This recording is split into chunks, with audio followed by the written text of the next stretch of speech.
Hi, I'm Darius Dale, Senior Analyst on the Hedgeye Macro team, and I wanted to take some time today to explain to you our proprietary growth, inflation, and policy model, or GIP model for short.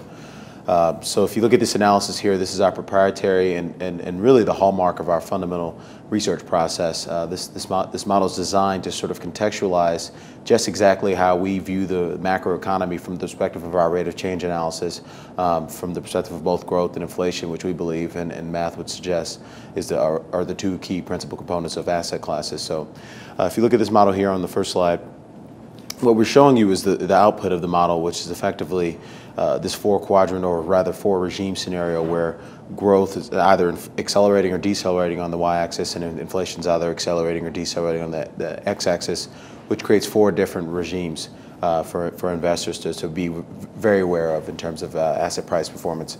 So quad one, which is the situation which our models are pointing to for the preponderance of 2017, is a function of growth accelerating as inflation decelerating. Quad two is a function of growth accelerating as inflation's accelerating. Quad three, growth slowing as inflation's accelerating. And lastly, quad four, growth slowing as inflation's decelerating, so slowing concomitantly.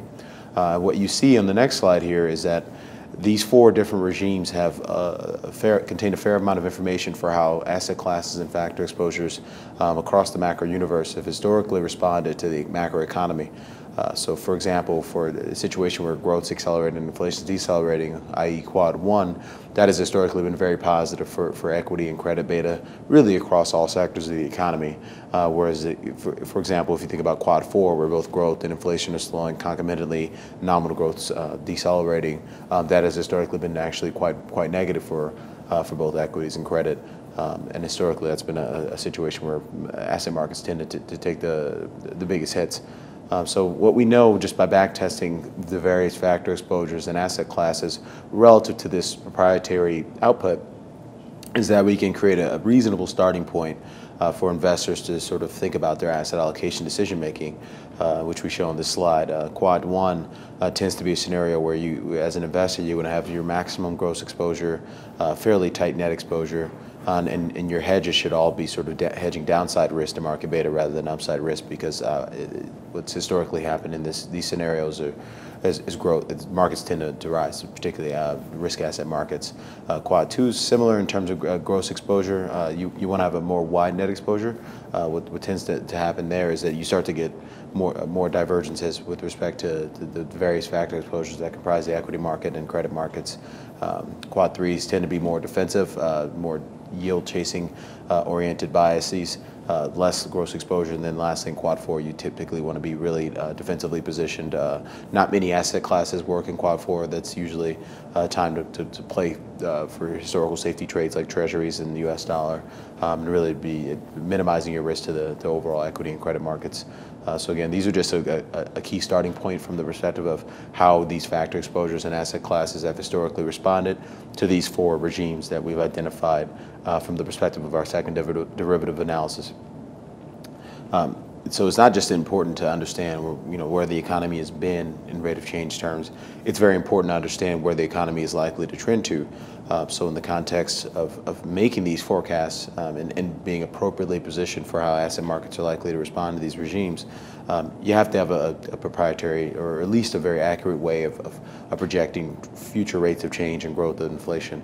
And one of the ways in which we do that, we do that actually through two separate models. One, we have a predictive tracking algorithm that helps us forecast growth and inflation intra-quarter using a combined 30 different factors that we all score on a rate of change basis, and allows us to adjust our marginal rates of change from the base rates of growth and inflation to hone in on those forecasts intra-quarter.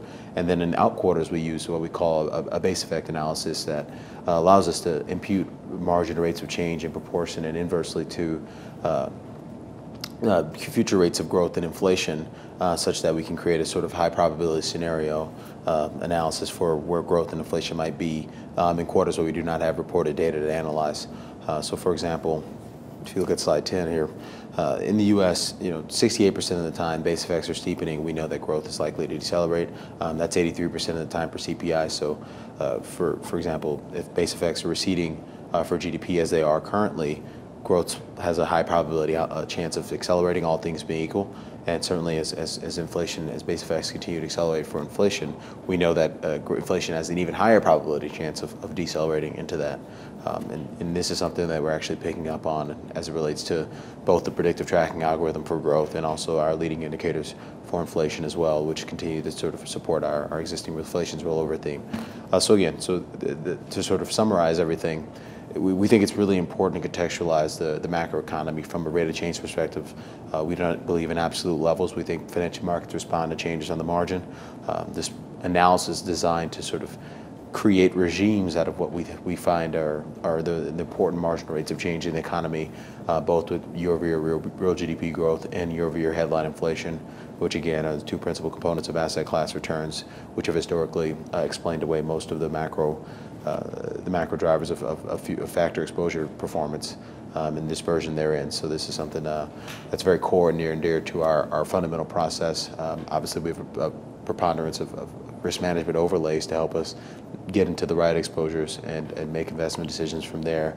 But again, this is our sort of key starting point for our analysis. So again, Darius Dell here, Senior Analyst on the Hedgeye Macro team. Hopefully that was very instructional, and email us with any questions.